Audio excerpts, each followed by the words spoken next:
la Guinée loni kamu. Aini sombao. Tamasi. Aya, nalata.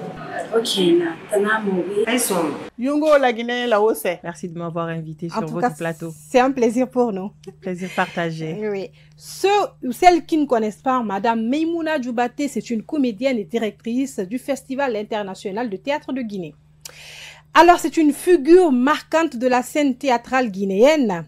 Elle est la directrice artistique du Festival international du théâtre de Guinée, je le disais tout à l'heure, organisé par l'agence Festi Kaloum, qui se tient chaque année à Conakry au Centre culturel franco-guinéen. À la tête de la 9e édition du 14 au 19 octobre 2024, elle a mis en lumière le rôle du théâtre comme vecteur de transformation sociale, éducative et identitaire, en particulier dans les pays en développement comme la Guinée. Plaidoyer pour le théâtre guinéen, Maïmouna Djoubaté a dénoncé le manque de financement pour la création et la diffusion des spectacles, ainsi que l'insuffisance de formation professionnelle, jeux d'acteurs, mise en scène, régie, son et lumière.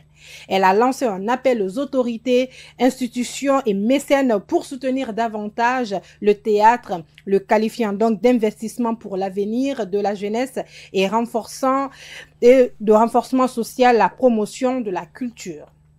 Impact du festival donc, la 9e édition a réuni 10 à 11 compagnies. Guinée, Côte d'Ivoire, France, Mali, Congo, etc. C'est un méga projet alors, hein? Ouais. Voilà, donc attirant près de 2000 spectateurs au CCFG, le festival offre une plateforme d'échange interculturel, de formation de résidence et d'émergence de nouvelles écritures dramatiques, renforçant ainsi la visibilité et le professionnalisme des artistes guinéens. En tout cas, bravo, chapeau à vous. Je vous le disais, je vous le dis Aïcha. encore, c'est pas n'importe quelle dame, hein. Merci. Merci beaucoup, Aïcha. Pourquoi le théâtre? Pourquoi la comédie? Si je pars disons du point de vue perso, Oui. moi, le déclic chez moi, c'est à partir de mon papa qui est décédé. D'accord, paix à son âme. Amen. Feu Surarata Djoubaté. D'accord. Donc, le déclic, c'était avec mon père. C'est lui qui m'a donné le goût du théâtre et sans vouloir que je pratique le théâtre. Ah, et à chaque fois, je lui demandais, pourquoi tu veux pas? Il dit non, ça rapporte pas. En Guinée, c'est ceci, c'est cela. D'accord. J'ai forcé la situation. Oui. Et après, j'ai commencé à travers une amie qui a rejoint mon établissement scolaire. D'accord. Qui était aussi en classe d'11e année. Depuis la 11e. Depuis la 11e année, ouais. J'ai croisé le chemin de Mama Stassila, qui était dans la troupe Mousselkam, avec monsieur Moussa Célestin Camara. D'accord. On l'appelle Nine Moussa. Voilà. Donc, c'est parti. J'ai dit, tiens, Mama Sta, moi, mon papa, il est comédien, il est ici, il est ça, il donne des cours à l'ISAG et tout. Moi, j'aime bien le théâtre. Je l'aide même à travailler sur ses textes à la maison, mais il veut pas que je fasse le théâtre. Mais moi, je vais le faire. Ah, si je comprends bien, votre papa avait fait le théâtre. Ouais, mon papa était comédien, la troupe nationale de théâtre de Guinée. Ah, d'accord. Il était membre du groupe standard de Petit Condé. Il a donné des cours à l'ISAG. D'accord. Donc, il était profondément ancré dans le milieu culturel guinéen. Donc voilà, maman a dit, tiens, moi je te prends, on va aller voir monsieur Célestin, tu vas intégrer la compagnie Mousselkam. Je dis, merci. C'est comme ça, c'est parti. Je suis venue, monsieur Célestin m'a testé et tout. J'ai intégré la compagnie. Alors, ma première création avec la compagnie Mousselkam, je n'ai pas pu la jouer parce que c'est là, il est décédé. Ah! Ouais. Oui. Donc, malheureusement, ma surprise, il n'a pas pu la voir. Donc, depuis là, j'ai continué. Donc, depuis en classe de 11e année, j'ai été comédienne et je le suis toujours. Et ça fait combien d'années? Ça fait plus de 15 ans maintenant. 15 ans maintenant. Ouais, c'est plus de 15 ans. On peut dire que vous êtes aussi ancré que votre papa. En tout cas, vous l'avez pris le flambeau. C'est ça. Voilà, vous avez fait... Oui, parce que je suis juriste de formation. De formation, d'accord. Mais je suis toujours beaucoup plus dans, disons, avec ma casquette culturelle que la casquette juriste, en fait. Oui. Voilà. Et alors, comment est-ce que, avant que votre papa ne décède, comment est-ce qu'il a pris Le fait Ben, que il n'avait vous- pas pris mal, sinon il avait su que je travaillais avec Monsieur Célestin et tout. Donc, chaque fois, c'est lui qui me donnait presque l'argent, le transport pour aller à la répétition à Dixine. À l'époque, il n'y avait pas de salle. À l'école Dixine Bora. C'est là où on venait répéter dans les salles de classe quand il n'y a pas de cours. Il savait déjà que je venais chaque fois à la répétition, mais il se disait, bon, de toutes les façons, ça n'allait pas aboutir. Justement. Voilà. Mhm. Et sincèrement, on n'a pas été encouragés. On n'a pas du tout été encouragés. C'est l'amour, en fait, et la L'amour, passion justement. que nous avons pour la chose qui nous a poussés à en arriver là. En fait, tu peux pas être comédienne interprète en Guinée et aspirer grande chose, en fait. Non. Sinon, même quand moi j'ai eu mon bac, on était 3, mes copines et moi. Il y avait moi, Mama Stasila et Swadou. On a dit, bon, nous, c'est vrai qu'on a eu le bac avec mention, mais au niveau choix, notre premier choix va tomber sur l'ISAG, pour aller à l'ISAG tellement on le voulait. Et malheureusement, l'année à laquelle nous, on a eu le bac, il n'y avait pas l'Institut supérieur des arts parmi les choix, en fait. C'était bourré. Donc, on ne pouvait pas partir à l'ISAG. Et directement, vous avez choisi... Ouais, j'ai choisi le second, le second choix. le second Qui, choix. malgré vous, Voilà, le second choix est devenu le premier choix. Le premier choix. Ouais. Et vous vous plaisez dans votre Trop, casquette de même. juriste. Trop. Ça se passe bien avec vos activités et tout? Ouais, ça va parce que jusqu'à maintenant, j'arrive, disons, à cumuler les deux. D'accord. Parce qu'on allait en venir, Voilà, en tout cas. c'est ça. Parce que appartenant, en tout cas, à une ONG, être comédienne de théâtre, être aussi juriste, comment vous cumulez les trois, on va en venir tout à l'heure. Alors, on va parler de vos débuts. Quand vous commenciez le théâtre, c'était quoi vos difficultés? Au tout début. Ouais, les difficultés, d'abord, c'est que tu n'as pas d'encouragement, ça c'est un. Et deux, nous, quand on a commencé, si je vous le disais tout à l'heure, on répétait dans une salle de classe. Oui. En fait, pas de salle adaptée, donc pas d'espace pour. Dans une salle de classe. Et là, quand les élèves quand il n'y a pas cours, donc carrément, il faut voir les heures et tout. Oui. On a galéré. Et quand vous devez chercher des projets, parce que M. Célestin, il se tuait à la tâche. Et souvent, c'était la célébration des journées commémoratives et tout. C'est là qu'il nous apportait disons, quelques sommes que nous pouvons partager en guise de transport. Oui. Donc, pas de financement, et pas d'espace. Et c'est difficile, en fait, de motiver les gens pour aller vers. Voilà. Surtout si la personne n'est pas passionnée du tout. Non, quand tu n'es pas passionné, c'est compliqué. Par un coup de tête, la personne dit, bon, je vais faire avec cet environnement, avec l'atmosphère, la personne va dire, non, mais je peux pas. Non, pas du tout. Si c'est pas l'amour quand tu viens au théâtre, c'est pas évident. C'est pas évident. C'est pas évident. Parce qu'il faut des répétitions. Plusieurs séances de répétition. En fait, le travail, c'est le théâtre, c'est un métier, c'est un travail. Bien sûr. Donc, le résultat qui est vu, il y a tout un arsenal, disons, qui est derrière. C'est ça. Et plusieurs disciplines, d'ailleurs, qui entrent en jeu. C'est ce qu'on vous donne comme spectacle. Mais avant ça, c'est pourquoi, s'il y a de ces créations, vous voyez que ces créations font 1 mois, 2 mois de travail ou de séances de répétition avant même le jour du spectacle. Oui. Parce qu'il y a beaucoup de choses à régler, il y a beaucoup de choses qui rentrent en jeu. La mise en scène, le son, la lumière, la régie. La disposition des gens, comment tout doit être concordé. Ah, c'est ça. Ouais. C'est vrai, c'est un très grand travail. Ouais. Et après le début, c'est toujours les mêmes problèmes qui persistent ou bien cette fois-ci, parce qu'il y a eu un problème de financement, justement, que vous avez soulevé. Est-ce que vous avez eu gain de cause jusqu'à présent pas? Bah, aujourd'hui, disons que ça persiste du côté théâtre.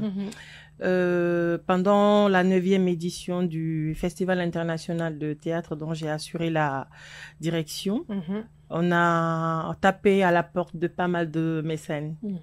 Bon, malheureusement, Il y a que à la dernière minute la fondation Mafak, à travers Dr David Makongo qui nous a accompagnés. D'accord. Et aussi un accompagnement institutionnel du ministère de la Culture et du Tourisme, dont je salue Monsieur le ministre Moussa Moïse. Merci on allait en beaucoup, venir vraiment, aussi. parce que il venait à peine d'être nommé, donc tout le travail abattu, il n'était pas là.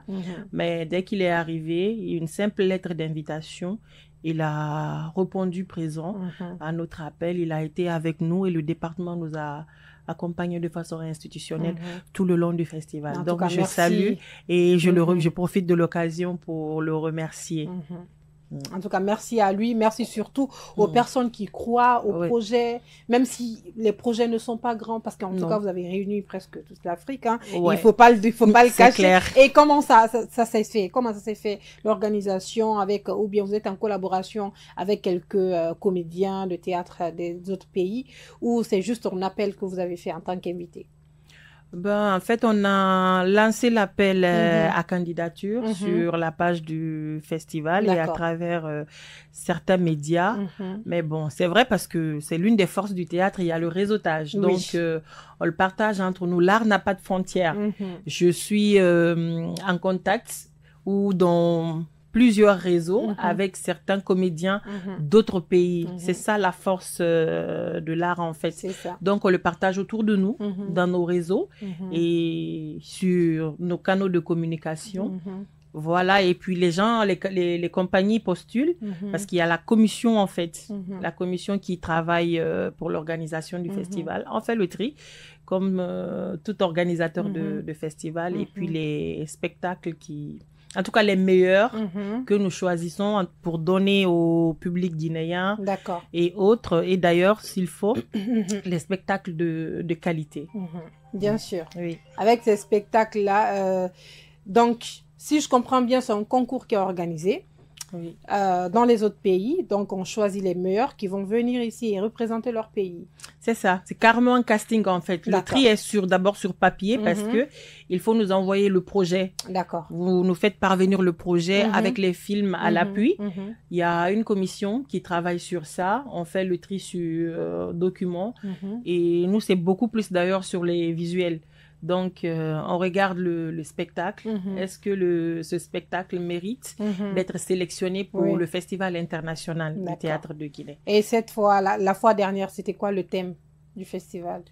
Bon, le thème de l'année dernière, parce que pour une fois, d'ailleurs, une femme a dirigé le Festival international de théâtre de Guinée. Donc, on a mis beaucoup plus l'accent sur les femmes et tout. Il y a quand même eu des activités qu'on n'a pas pu tenir dans ce sens par manque de financement. Donc, on est resté beaucoup plus sur le volet théâtre, percussion. Donc, en tant que femme, hein, vous êtes la directrice du festival. Quelles sont les difficultés particulières à vous? Disons, côté théâtre, comme je viens de le dire, quand la passion domine, parfois c'est difficile en fait, c'est difficile d'énumérer ou de constater les vrais problèmes. Voilà. On ferme les yeux, on passe parce qu'on aime ce qu'on fait. Je me dis souvent, il n'y a pas de barrière. Si ça n'a pas marché ici, là, ça va marcher. Ça peut marcher, oui. Voilà, c'est comme pour la 10e édition. C'est vrai que pour le moment, on n'a pas encore communiqué officiellement là-dessus, mais dans les coulisses, nous sommes en train d'y travailler. En fait, on se dit, il faut tirer les leçons de la 9e édition et puis pour bien foncer sur la 10e édition parce que cette année aussi, le souhait, c'est de donner un éclat tout particulier à la 10e édition. Donc, on est en train de s'apprêter, de se préparer pour, en tout cas, mieux. Et c'est pour quand? Normalement, ça sera en octobre. D'accord. Possible de décaler pour novembre. Toujours au centre culturel, on n'a pas à Conakry un autre espace de diffusion adapté pour les spectacles de théâtre. Voilà. Donc, ça sera au centre culturel. Peut-être on va pouvoir délocaliser certains spectacles au studio Kira ou à l'espace Koumakan. Oui. Voilà. Donc, avec Koumakan, avec l'Espace Kera, vous êtes en collaboration. Et ça fait longtemps que vous avez commencé ensemble. Comment ça s'est passé? Oui, disons, nous sommes dans... C'est-à-dire, c'est le même cercle. D'accord. Oui, c'est le même cercle, Voilà. tout naturellement. On s'appelle théâtreux. Oui. Ça, c'est bien. Ouais. Alors, quelle est la pièce de théâtre qui vous a le plus marqué et pourquoi? Ben, je vous dirais que toutes les pièces m'ont marqué. Toutes les pièces qui sont passées au Festival international de théâtre, c'était... Et il y en a eu combien d'ailleurs? 12 normalement. 12, d'accord. Ouais. Toutes les pièces nous ont marqué. Toutes les pièces de théâtre étaient de taille. Qualité. D'accord.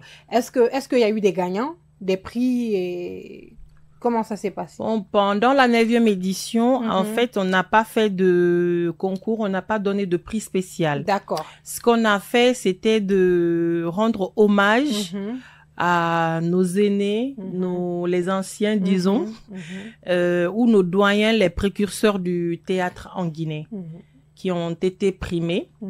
Et je remercie encore Monsieur Makongo, la Fondation Mafat pour ça, qui nous a aidé à vraiment récompenser ces aînés-là. Parce que dans les autres disciplines de, disons, la musique et autres, on parle, aujourd'hui par exemple, on parle de Sekouba Kandjaou, on parle de Elhadj Sori Kandja. Oui. Et tout. Nous aussi, au théâtre, on a Siba Fassou, au théâtre, on a Amirou Konté, au théâtre, on a Eshadid Magasuba, au théâtre, on a Rougui, au théâtre, on a Ibrahima Sory Tunkara. Donc, il faut les mettre en lumière, en fait, parce que c'est, aujourd'hui, on peut pas parler du théâtre en Guinée sans parler de ces figures vraiment marquantes. Oui. C'est ça, et d'autres jeunes qui ont aussi emboîté le pas, tels que Biliaba, Petit Tonton, Rougui Camara, Tanti Rougui Silla. Ils sont nombreux, Tanti Fatou Sagnan, je peux pas citer tout le monde. Voilà, donc c'est quand même ces figures qui nous ont aussi donné le goût de continuer. On les a vus, pas d'argent et tout. Quand tu viens, M. Célestin, il te dit... Il n'y a pas d'argent ici, carrément. Oui. Ouais, mais c'est vrai parce qu'il te prépare déjà à ça. C'est ça. On le fait. Si tu veux le faire, tu le fais. Tu veux voilà, pas, c'est ça. Mais n'attends rien en retour. Non, quoi. tu peux, si, en tout cas pour le moment en Guinée, tu ne peux pas du tout t'attendre à de grandes choses avec le théâtre. Non.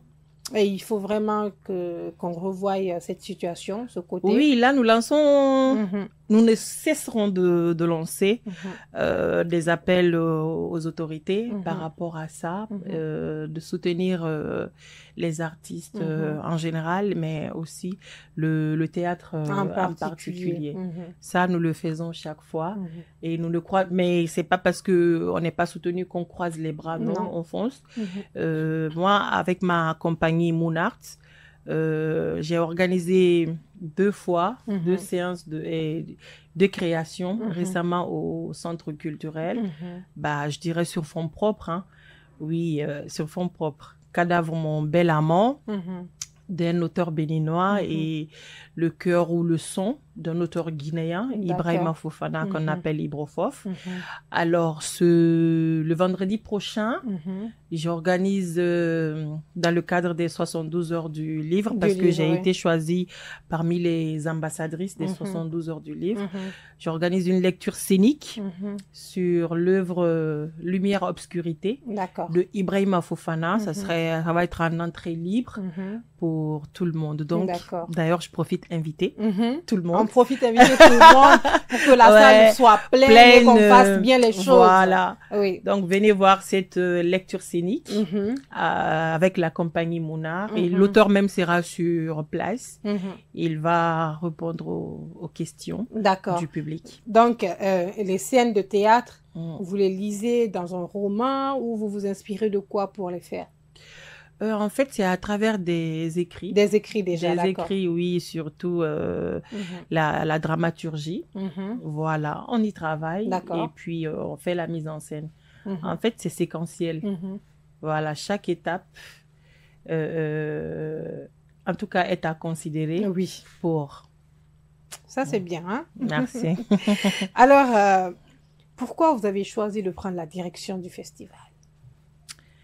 Alors, j'ai choisi, ok, je peux dire comme ça, mais je dirais que le choix a été porté sur moi. D'accord.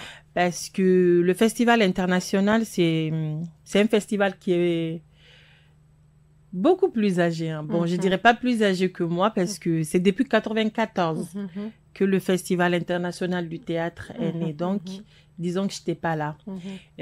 Quelques figures du théâtre que j'ai citées ici sont tous passés par là. D'accord. Sont passés par le Festival international du théâtre de Guinée. Donc, c'est Monsieur Amirou Konté, ancien ministre de la Culture, qui est l'initiateur à travers son agence Festicalum, qui est donc l'initiateur du Festival international du théâtre. Alors, aussi, il a été ministre de la Culture, il a décidé de léguer aux jeunes. Donc, ça a fait que on a décidé en commun accord que la direction soit une direction tournante. Comme le font certains pays. Ouais. Voilà, donc pour la 9e édition et la 10e édition, le choix a été porté sur ma personne. Ouais. Et je vous dis, pendant que je n'étais même pas en réunion. Ah. Voilà, donc je l'ai accueilli avec honneur. Je me suis dit, il faut le faire. Donc l'année à laquelle on devait le faire, c'était 2023, que devait se tenir la 9e édition. Malheureusement, par manque de financement, on s'est battu, on n'a pas pu. Donc en 2024, on a réussi, mais sur fonds propres. Voilà. Et vous vous rappelez le jour où peut-être votre papa vous a dit non, le théâtre ne paye pas. Peut-être que vous, en ce moment, vous ne voyez pas l'argent. Non. Mais vous voyez l'impact que ça va faire dans votre vie, dans votre futur et tout. En tout cas, votre têtutesse a porté fruit. Hein? C'est ça, ça a porté fruit parce que je poursuis. Et d'ailleurs, en fait, c'est quand je pense à mon papa, ça fait que je peux plus abandonner le théâtre. Oui. Ouais, surtout qu'il est décédé. J'aimerais qu'il soit là aujourd'hui pour dire... voir ce que sa fille est devenue. Ouais, je suis fière de toi. Oui. Je t'avais dit de ne pas le faire, mais mais toi, tu es têtu, tu l'as fait et tout. Mais malheureusement, donc ça fait que quand je pense à lui, surtout que c'est un métier qu'il aimait. Mon papa, paix à son âme, à la maison, c'est-à-dire tout reposait sur ça. Il y avait des feuilles, des papiers partout, à tout moment. Lui, il est dans ses textes. Il est parce qu'il jouait aussi au balafon. Il était sur son balafon et tout. C'est ceci, c'est cela. Donc, à chaque fois que je pense à lui, je dis non. Je recule pas. Non, je recule pas. Même fonce. si c'est dur, il faut que je fonce. Hein. Il faut que je fonce. Ouais. En tout cas, félicitations jusqu'au niveau où vous êtes venu. Merci. Bravo et chapeau. Merci beaucoup. Alors, les objectifs que vous poursuivez à travers ce festival, c'est quoi exactement le but réel de la création de ce festival? Alors, le but, en fait, c'est de poursuivre le vrai sens, en fait, du théâtre. Le théâtre, c'est un élément c'est un outil éducateur. Oui. Le théâtre, c'est un outil qui éveille. Le théâtre, c'est un outil qui conscientise. Le théâtre nous aide à conserver la mémoire collective. Le théâtre construit au sens collectif. Donc, on peut pas mettre à côté cet outil dans une communauté. C'est ça. C'est cet outil qui donne la voix aux sans-voix. C'est cet outil qui sensibilise. Donc, le théâtre aujourd'hui a une importance capitale, une force vivante dans notre communauté qui fait que nous ne pouvons pas laisser cette discipline mourir. Ça, si vous remarquez aujourd'hui, nos publics, c'est, disons, un public beaucoup plus mixte et 80% étrangers. Et nous voulons casser ça. Nous voulons qu'il y ait des scènes de théâtre à tout moment, des spectacles de théâtre à tout moment.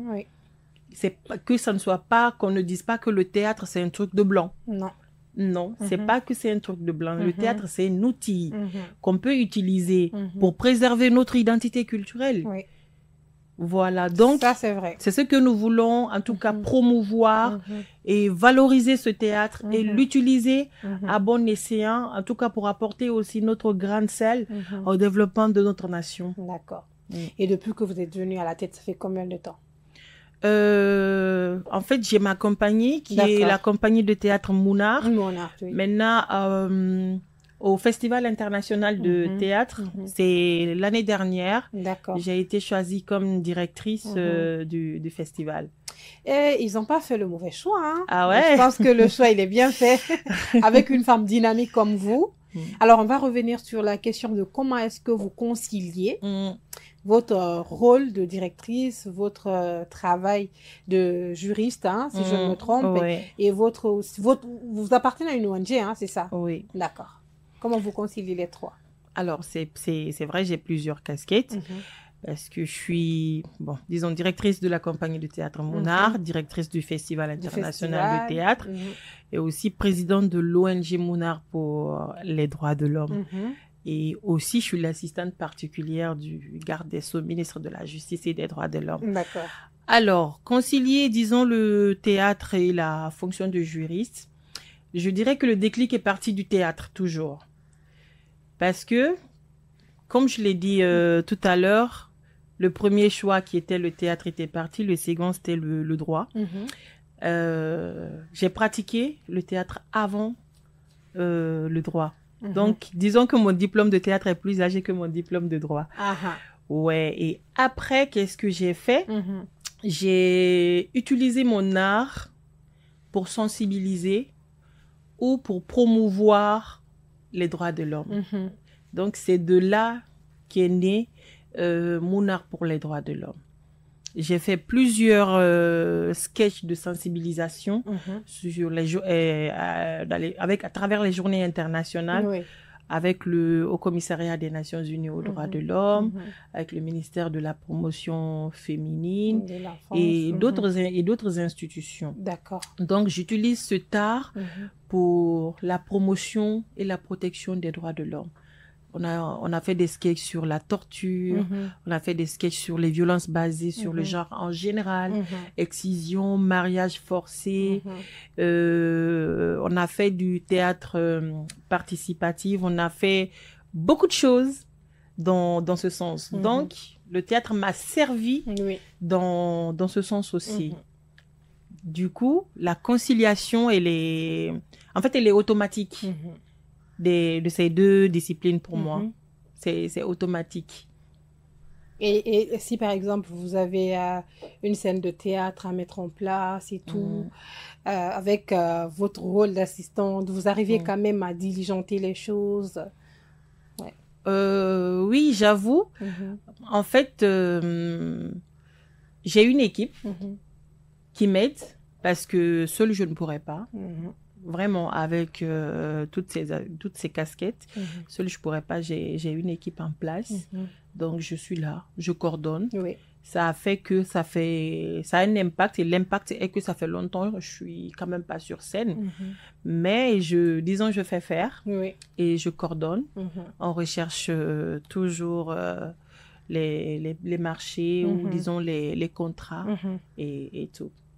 Voilà, mais ça tombe pas. Oui, c'est ça, on garde le cap.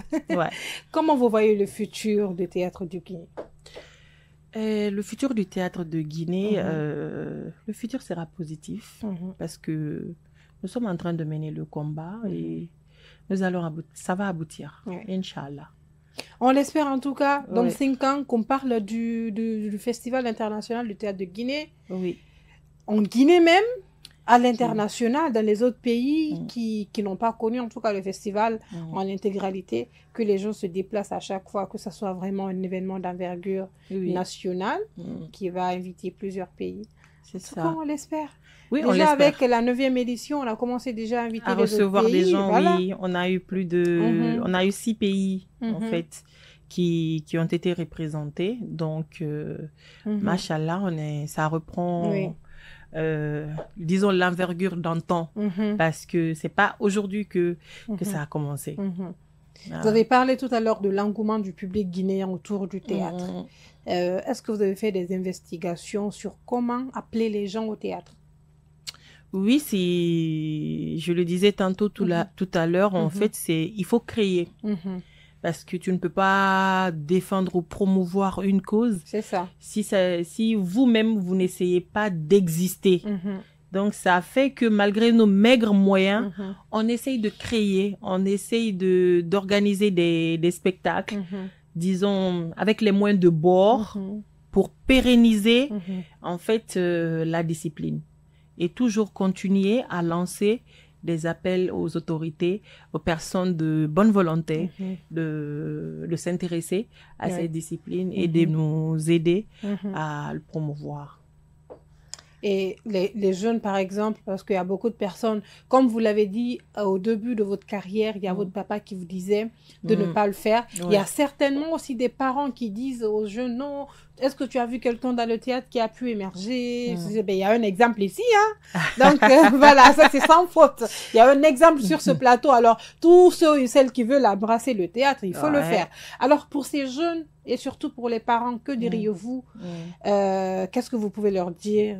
Est-ce qu'ils doivent laisser les enfants embrasser le théâtre? Et comment le faire? Parce que vous, en tout cas, vous avez fait le théâtre, mais vous n'avez pas abandonné votre travail. Non. Il faut le faire en parallèle. Surtout, oui. Bah, alors, ce que je dirais aux parents, d'abord, il faut laisser ton enfant faire son choix. Son choix, oui. Ça, c'est d'office. Tu peux pas imposer un choix professionnel. Tu peux juste le mettre sur le droit chemin. Mais tu peux être là pour le coaching, pour le mettre sur le droit chemin, ok. Mais surtout théâtre, parce qu'il y a certains qui disent que vous travaillez pas. Non, certainement pas, parce qu'il y a un travail abattu derrière. Non, ils n'ont pas idée. C'est ça. Et il faut pas négliger le côté éducateur du théâtre. Oui. Le théâtre forme. Moi, à la base, j'étais timide. J'étais très, très, très timide. En classe et à l'écrit, j'étais hyper bien. Mais, en tout cas, avant de commencer le théâtre, j'étais une fille très timide.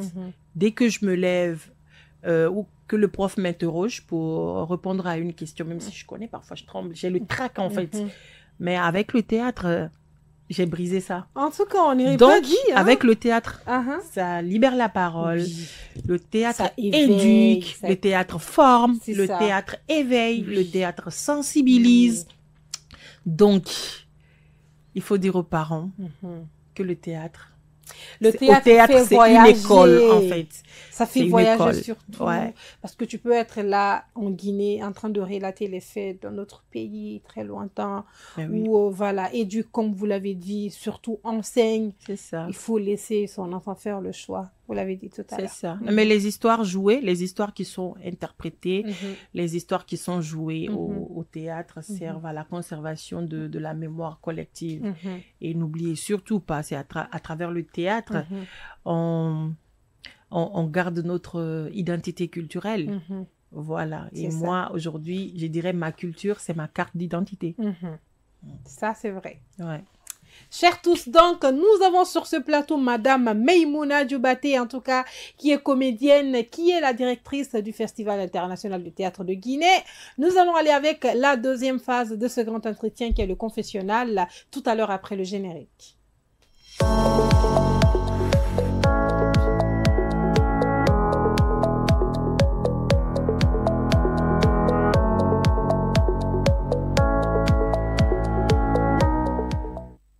Retour, on a sur ce plateau Madame Maïmouna Djoubaté. Maïmouna, Madame, le confessionnal, est-ce que vous y attendez?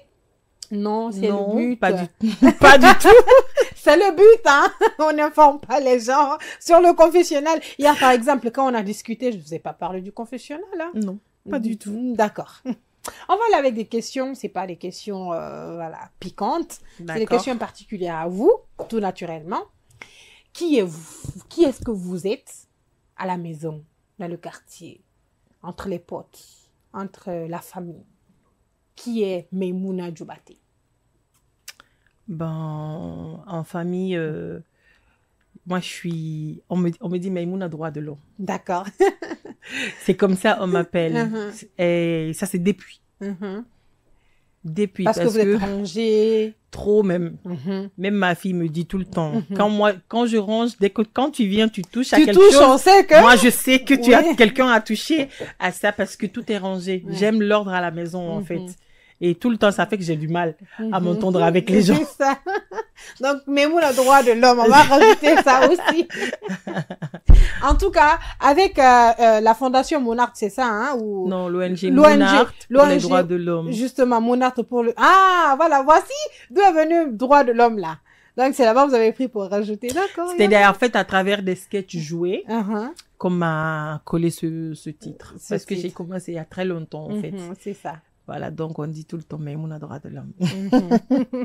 J'imagine que c'est le théâtre que vous vouliez faire depuis que vous étiez tout petite, en voyant votre papa. Donc, Oui. on peut dire que c'est votre rêve d'enfant. C'est mon rêve d'enfant. Ouais. Ouais. Alors, c'est quoi votre faiblesse? Je pleure vite. Ah! On ne pleure pas sur mon plateau, hein? Ça, c'est ma faiblesse. Ah. Je pleure vite. Ouais. Très sensible. Très, très sensible, ouais. Deux de vos défauts et deux de vos qualités. Ouais, je m'énerve vite aussi. Je pleure vite, c'est vrai, mais je m'énerve aussi très, très vite. Voilà. Et comme deuxième défaut? C'est pas grave, hein. Ici, on se dit tout. Non, c'est ça, c'est la colère, en fait. D'accord, la colère. La et colère, les qualités? ouais. Ah, les qualités, ça, j'en ai plein. Dynamique. Ouais. Ah non. Ah, il faut le dire, hein. Il faut le dire, dynamique, audacieuse. En fait, dynamique, audacieuse. Moi, j'ai pas de frein. Si je décide de faire quelque chose, c'est-à-dire, j'analyse le pour, le contre, tous les aspects qui entrent en jeu. Dès que je finis mon propre examen à moi, je me décide, je dis, bon, je vais le faire. En fait, rien ne m'arrête. Ouais. Je fonce. Ça, c'est bien. Ouais. En tout cas, c'est une qualité. Et si je suis sur un travail ou sur un dossier, non, je m'arrête pas à mi-chemin. C'est jusqu'au bout. Il faut, comme on le dit, point final. Il faut mettre point final pour tout terminer, quoi. La plus grande leçon que la vie vous a appris? La vie vaut la peine d'être vécue. Et c'est ça. Parce que moi, quand j'ai perdu mon papa, c'était un coup très dur. Mon papa, c'était maman, papa pour moi, en fait. Donc, la séparation avec mon père, ça m'a donné de vraies leçons de vie, en fait. Donc, et surtout... depuis là, je ne compte sur personne. Je compte sur Dieu et sur moi-même. Évoluer seul, en tout cas sans une personne qui vous dit fais ça, qui vous cadre, c'est difficile. C'est difficile, ouais. C'est très difficile. Donc... Et heureusement que vous avez tenu bon. Et surtout, ça vous a aussi motivé. Ah ouais, ça m'a beaucoup motivé. Voilà le côté positif. J'avoue. Parce que si papa était là, on voulait quand même que papa soit là, mais si papa était là, on serait un peu la fille gâtée mais je de suis papa. sûre, pas la fille gâtée, pas forcément la fille gâtée, mais disons le coach mérité. C'est ça. Que j'allais avoir. C'est tout. Et le bon coach. Parce que c'est ce qu'il aimait aussi. C'est ce qu'il aimait, il prenait la chose. Pratiquait, voilà. Justement. Ce qu'il pratiquait, il enseignait. Il enseignait d'autres. Donc, si sa fille aussi est dans ça, j'allais lui forcer la main. Voilà. Et je n'allais pas dérailler parce que j'ai un bon coach, non seulement à la maison, mais aussi quand je viens à mes répétitions, j'ai d'autres coachs, j'ai d'autres metteurs en scène, j'ai d'autres doyens. Et c'est moi qui allais gagner. C'est ça. Toujours. Ouais. Qu'est-ce que vous aimez manger? Ah, je suis bouffe tout. Quelques petites exceptions seulement. Sinon, je suis bouffe tout. Et qu'est-ce que vous préférez? Je préfère quand même la sauce de chez moi, konkoui. Konkoui. Ça, j'adore. Konkoui truc avec beaucoup de piment. Beaucoup de piment. Votre passe-temps favori? Lecture, musique. Toujours? Toujours. Ouais, parce qu'une bonne comédienne, c'est une comédienne, c'est quelqu'un qui lit. Oui. Tu ne lis pas, tu ne peux pas être dans les œuvres, en fait. Et ça sera difficile pour toi d'interpréter. Donc, il faut lire. Qu'est-ce que vous savez faire que moi, je ne sais pas, que le public guinéen ne sait pas? Votre talent caché? Mon talent caché, c'est la cuisine. La cuisine? Oui. Vous cuisinez très bien, par contre. Certains plats, oui. Non, mais c'est déjà beaucoup, hein? Savoir cuisiner à la perfection certains plats. C'est ça, certains plats, ouais. En tout cas, un talent culinaire, c'est pas donné à tout le monde. Quel est le pays que vous voulez visiter? Pourquoi? Ben, j'avoue que j'ai quand même visité pas mal de pays. disons, les pays dont j'ai toujours rêvé visiter, je les ai tous visités. D'accord. Sincèrement. Ouais. Ça, c'est bien déjà. C'est le Maghreb que je connais pas beaucoup. D'accord. Voilà. Mais les pays dont j'ai toujours rêvé visiter, presque je les ai tous visités. Ça, c'est bien. C'est déjà en pas. Ouais. Une avant-dernière question dans ce confessionnal. Dernière. Elle est même pressée que le confessionnal finisse. Bon, on va pas pousser le bouchon, hein. Ouais. On va juste rester. Donc, avec une somme de 600 millions, que feriez-vous? Avec une somme de 600 millions, vous me donnez ça maintenant. Mais je vous dis, je suis en train de voir entre octobre et novembre. Je mets dans l'organisation de mon festival tranquillement. Il n'y a même pas à discuter. Ouais. C'est clair? Oui. En tout cas, ce sera un beau et un bon investissement. Ouais, ça me permet de vraiment encore booster pour l'organisation, de donner un éclat souhaité à la 10e édition du Festival international du théâtre de Guinée. Sous la direction de Madame Maïmouna Djoubaté. En tout cas, est-ce que vous avez été sincère avec nous dans ce confessionnal? J'ai été sincère. Regardez la caméra qui est là. J'ai été sincère avec Très vous. sincère. Très, très sincère. On aime ça.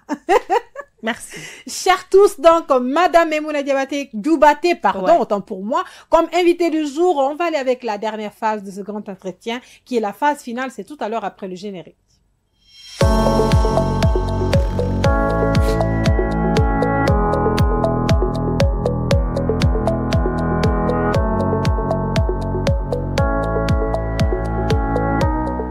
Nous sommes donc dans la phase finale de ce grand entretien, chers tous. Madame Maïmouna Djoubaté, quel est le conseil que vous donneriez aujourd'hui à la population guinéenne autour du théâtre, à la communauté internationale, nationale déjà, internationale, afin de mieux prôner le théâtre? Alors, le conseil que je... En fait, ce n'est même pas un conseil, c'est, disons, un appel, en fait, encore une fois, lancé non seulement aux autorités du pays, et aussi aux personnes de bonne volonté, aux mécènes, de soutenir les acteurs culturels, de nous aider à promouvoir la culture guinéenne en général, mais en particulier la discipline théâtre. C'est ce que je peux dire, c'est ce que je peux lancer et comme appel à lancer aux autorités de la Guinée, à la population guinéenne. Voilà. Nous, de notre côté, nous vous rassurons, malgré les maigres moyens, les moyens de bord, avec les moyens de bord, nous allons continuer à créer, nous allons continuer à produire des spectacles, nous allons continuer à vous faire appel et parfois même à des prix, disons, abordables pour venir suivre le spectacle, histoire de nous aider à trouver ne serait-ce que des moyens de transport pour venir aux séances de répétition. Nous n'allons pas lâcher, nous allons continuer et nous espérons que vous serez tous avec nous, même les médias, vous allez nous accompagner et que l'État aussi va nous accompagner comme ils accompagnent aussi la musique. On est jaloux, c'est vrai. Voilà. En tout cas, la musique prime dans la culture guinéenne. Oui. Aujourd'hui, la musique émerge. Donc, nous voulons donner le même coup de pouce aux autres disciplines et aussi à la discipline théâtre aussi, cinéma, poésie. C'est ça. Et autres disciplines artistiques, donc. Soutenez-nous, nous vous rassurons, nous vous garantissons la production des spectacles de théâtre et des créations théâtrales avec des contenus riches et variés. En tout cas, c'était le mot de Madame Maïmouna Djoubaté. Vous l'avez écouté. Elle lance un appel à la population, aux mécènes, aux personnes de bonne volonté, à l'État, à la communauté nationale et internationale. En tout cas, de nous aider dans cette lutte, en tout cas, de prôner le théâtre, de mettre en lumière exactement le théâtre guinéen, surtout pour vendre l'image, parce que les théâtres, ça sert. Ça, ça vend l'image de la Guinée, ça vend l'image de la culture guinéenne, en tout cas. On lance un appel à toutes les personnes de bonne volonté de nous soutenir. Et puis les médias, comme elle a dit, nos collègues, les médias et puis tout ce qui s'ensuit, d'aider vraiment le théâtre guinéen. Chers tous, on a fini avec le grand entretien. On va aller avec l'info de chez toi. C'est tout à l'heure après le générique.